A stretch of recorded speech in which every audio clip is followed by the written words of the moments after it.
সাইদ সাইদি সাহেবের মুখে যদি আমরা এই হাদিসগুলো শুনতাম, দিন ইচ্ছা করে উনি টেনে টেনে আমাদেরকে যদি কাছে এই হাদিসগুলো শোনাইতেন।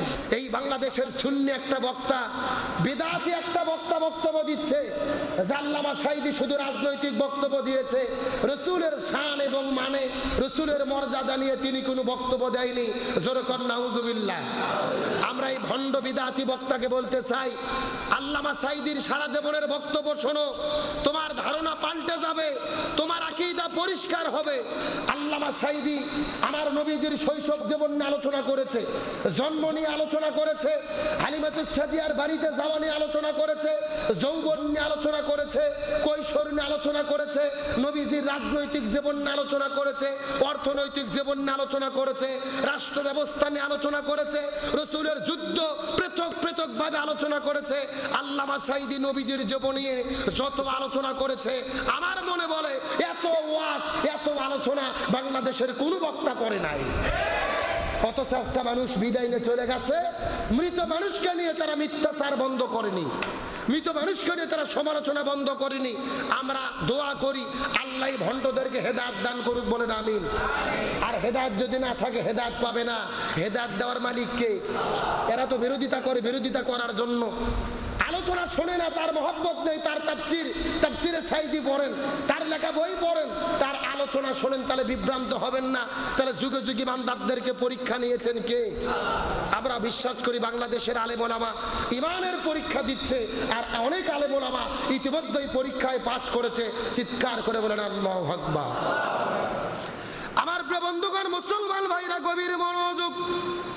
হযরত ইব্রাহিম আলাইহিস সালামকে যখন মানুষেরা বারবার চেষ্টা করেও যখন তার দেহটাকে আগুনের মধ্যে ফেলাইতে পারে না, চরকের মধ্য থেকে ওই অগ্নিকুণ্ডের মধ্যে যখন ফেলাতে পারে না, শয়তান আসার পরে নমরুদকে বুদ্ধি দেয়, নমরুদ রে তোমরা যদি সবাই মিলে চেষ্টা করো, পরিকল্পনা করো, ইব্রাহিমকে ওই অগ্নিকুণ্ডের মধ্যে ফেলাইতে পারবা না। তার কারণ ইব্রাহিমকে আগুনের মধ্যে ফেলানোর জন্য তোমরা চেষ্টা করতেছো, হাজার হাজার মানুষ মিলে চরকটা ধরেছো ইব্রাহিমকে আগুনের মধ্যে ফেলে দেওয়ার জন্য, কিন্তু তোমরা তো জানো না আল্লাহর পক্ষ থেকে 1 নয় 2 নয় 70,000 ফেরেশতা এই চরকটা আটকানোর জন্য 70,000 ফেরেশতা আসমান থেকে নাজিল হয়েছে। লিল্লাহ তাকবীর। ওয়ালা তাহিনু ওয়ালা তাহজানু ওয়া আনতুমুল আলাউনা ইন কুনতুম মুমিনিন। আল্লাহর পক্ষ থেকে 1 নয় 2 নয় 70,000 ফেরেশতা আল্লাহ তাআলা নাজিল করেছেন, চরকটা আটকা দিয়েছে। চরক আটকে গেছে, কখনোই তোমরা তো চরকটাকে ঘোরাইতে পারবা না। তখন নমরুদ বুদ্ধি চাইলো শয়তানের কাছে, এখন আমরা কেমন করে চরকটা ঘোরাবো আর ইব্রাহিমের দেহটাকে আগুনের মধ্যে ফেলে দেব? শয়তানের বুদ্ধি হলো শয়তানি বুদ্ধি। শয়তান বুদ্ধি দিল রহমতের ফেরেশতাগুলোদেরকে এই জায়গার মধ্য থেকে যদি তাড়াতে চাও, সরাতে যাও, এলাকার মধ্য থেকে 40 জন যুবককে আর 40 জন যুবতীকে যারা এখন পর্যন্ত বিবাহ করে নাই, 40 জন ছেলে আর 40 জন মেয়েকে এলাকার মধ্য থেকে ধরে আনার পরে উলঙ্গ করে দাও, শরীরের মধ্য থেকে পোশাক খুলে ফেলো। 40টা ছেলে আর 40টা মেয়ে একত্রিত হওয়ার পরে এই চরকের কাছে তাদেরকে মেলামেশা করতে দেবে, জিনা ব্যভিচার করতে দেবে, অশ্লীলতা করতে দেবে।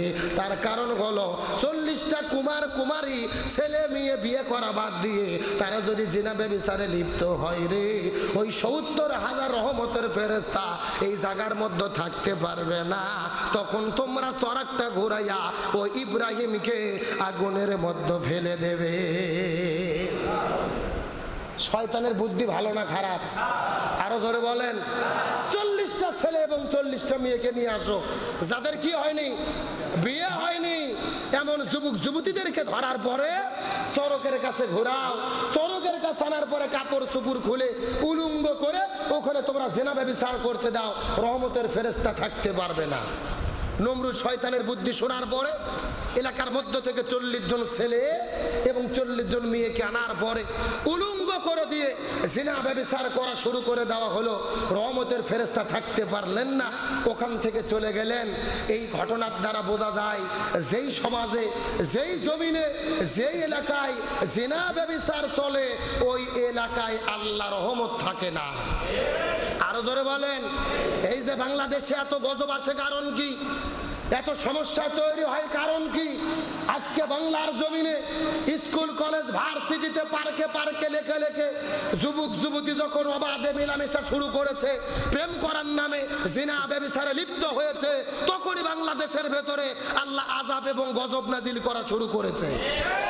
তার কারণ হলো যেখানে অবাধে মেলামেশা চলে, জিনা ব্যভিচার চলে, ওখানে কি থাকে না? আল্লাহ রহমতের ফেরেশতা থাকতে।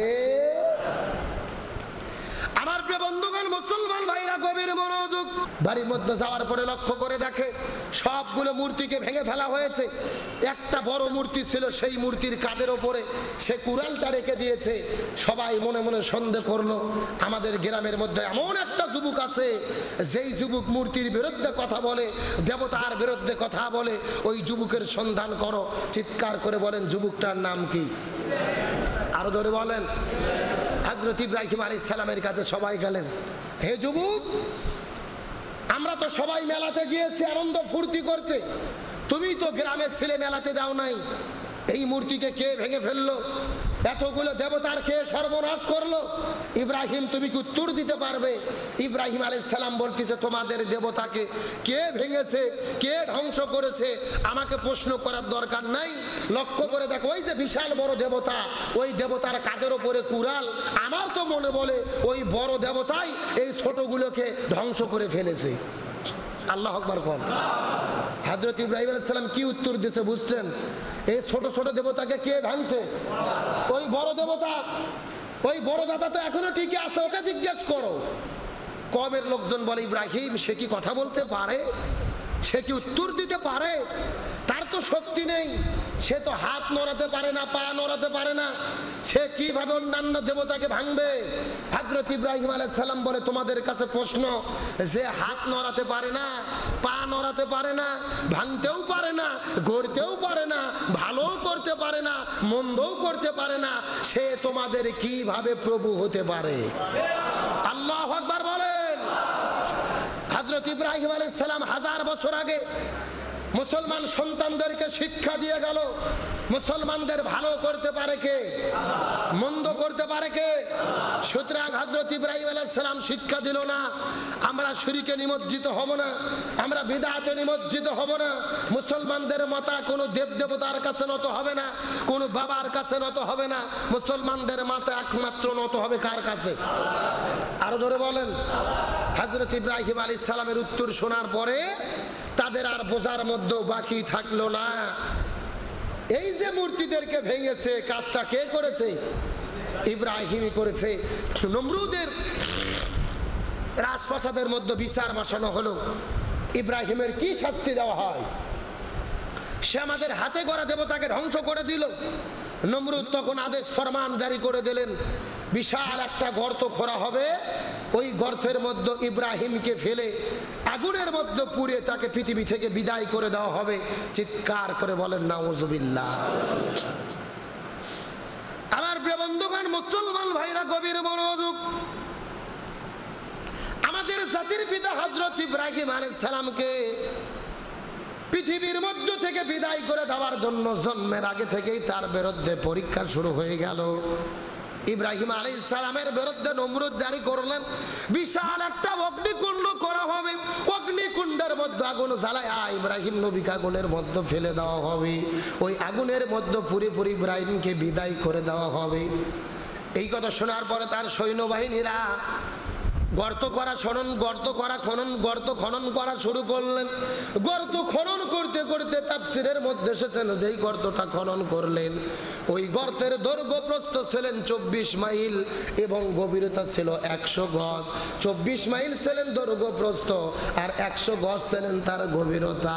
এই গর্তটা খনন করার পরে এই গর্তের মধ্যে চতুর্দিক থেকে খড়ি আনার পরে ফেলে দেওয়ার পরে গাছগুলো কেটে কেটে ফেলে দেওয়ার পরে হাজার হাজার মন তেলগুলোকে খড়ির মধ্যে ফেলে দেওয়ার পরে ওই খেলির মধ্যে তেল ফেলে দেওয়ার পরে ওই জায়গার মধ্যে যখন আগুন জ্বালিয়ে দেওয়া হলো, আগুন যখন দাউ দাউ দাউ দাউ করে জ্বলা শুরু করলেন, তাফসীরের মধ্যে এসেছে ওই অগ্নিকুণ্ডের মধ্যে যখন আগুন জ্বলা শুরু করেছে চতুর্দিক থেকে আগুনের লীলাহান শিখাটা যখন ছড়িয়ে পড়েছে, যখন আগুনের তাপগুলো চতুর্দিকে ছড়ে পড়েছে, ওই গর্তের চতুর্দিকে যেই পাখিগুলো ওরা শুরু করলেন প্রায় 1 কিলো দূর পর্যন্ত যত পশু পাখি উড়ে উড়ে যাচ্ছিলেন ওই আগুনের তাপে ওই পাখিগুলো ওই জায়গায় মধ্যে তারা পুরে পুরে ধূলিসাৎ হয়ে যাওয়া শুরু করলেন। 24 মাইল তার আগুনের গর্ত নির্ধারণ করলেন, 100 গজ তারা গভীরতা করলেন, আগুন জ্বালিয়ে দিলেন। আগুন জ্বলতে জ্বলতে তাপ এত বেশি প্রখর হলেন আশেপাশে 1 কিলো দূর পর্যন্ত পাখি উড়ে যায়, তাপ সহ্য করতে পারে না, পাখিগুলো পুড়ে পুড়ে মাটিতে পড়ে যাওয়া শুরু করলেন। এমন সময় নমরুদ ঘোষণা করে দিলেন যে ইব্রাহিম আমাদের দেবতাকে ধ্বংস করেছেন, ও ইব্রাহিমকে আগুনের মধ্যে তোমরা ফেলে দাও, আগুনের মধ্যে ফেলে তাকে পোড়ানো হোক। কিন্তু ইব্রাহিম নবীকে আগুনের কাছে কেমনে পোড়াবে? আগুনের এত বেশি চট, আগুনের এত বেশি প্রখর, আগুনের এত বেশি তাপ, হযরত ইব্রাহিম নবীকে আগুনের মধ্যে ফেলে দেওয়ার মতো হিম্মত কারো নাই। ইব্রাহিম নবীকে আগুনের কাছে কেউ নিয়ে যেতে পারে না। সবাই মিলে বুদ্ধি করলো এমন একটা সড়ক নির্মাণ করো যেই সড়কের অন্য পাশে হাজার হাজার মানুষেরা ইব্রাহিম নবীকে ঘোরাইয়া ঘোরাইয়া ঘোরাইয়া ঘোরাইয়া অনেক দূর থেকে যখন ফেলে দেবে তখন নমরুদ ইব্রাহিমের লাশটা, ইব্রাহিমের দেহটা অনেক দূর থেকে দৌড়ে গিয়ে ওই আগুনের মধ্যে নিক্ষিপ্ত হবে। এই কথা বলার পরে যখন একটা সড়ক নির্মাণ করা হলো, ওই সড়কটা নির্মাণ করার পরে ইব্রাহিম নবীকে ফেলে দেওয়া হবে। চতুর্দিক থেকে হাজার হাজার মানুষেরা ওই সড়কটাকে ধরে যখন ঘোরানো শুরু করলেন, হযরত ইব্রাহিম আলাইহিস সালাম চোখের পানি ফেলে কান্না করে। সবাই মনে মনে চিন্তা করলো ইব্রাহিম নবী কেন কান্না করে? ইব্রাহিম নবী হয়তো বা ভয় করতে পারে অগ্নিকাণ্ডকে। জিবরাইল আসার পরে জিজ্ঞেস করে বলেন, ও ভাই ইব্রাহিম, তুমি কি আগুনকে ভয় করেছ, অগ্নিকুণ্ডকে ভয় করেছ? ইব্রাহিম নবী বলেন, না, আগুনকে আমি ভয় করি নাই, জীবন দেব, শহীদ হব, তারপরও আমার মনের মধ্যে কোনো ভয় নাই। তবে আমার মনে কষ্ট পাওয়ার কারণ হলো এই পৃথিবীর মধ্যে লক্ষ্য করে দেখেছি সন্তান যখন বিপদের মধ্যে পড়ে যায় পিতা তার সন্তানকে সাহায্য করে, সন্তান বিপদের মধ্যে পড়লে মা তার সন্তানকে সাহায্য করে। কিন্তু আমি এত বড় কপাল পড়া, এত বড় দুর্ভাগা লক্ষ্য করে দেখতে পারতেছি আমাকে আগুনে ফেলে দেওয়ার জন্য যারা সড়কে ধরেছে, ওই সড়ক ঘোরানোর যারা চেষ্টা করতেছে, ওই সড়কের এক পাশে স্বয়ং আমার পিতা, আমার বাবা আজরও সড়ক ধরার জন্য রেডি হয়ে গেছে।